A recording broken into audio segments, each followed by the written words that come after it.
and the force of international law used against a regime which has murdered thousands of its own people, enslaved millions in a dictatorship, and violated all forms of international behavior is simply not a realistic policy.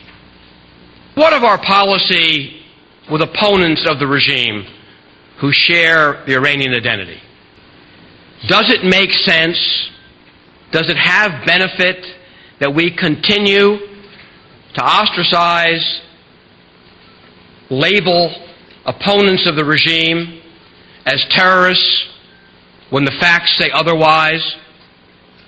Do we gain anything for political purposes of making these identities when we know it has no policy benefit and undermines the legitimacy of the opposition? Indeed, let me pose this question. Is it even possible to oppose a terrorist state and be a terrorist yourself?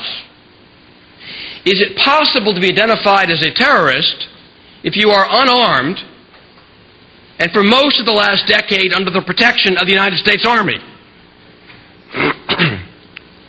It is time to deal with reality. We are not going to convince the Iranians to change policy,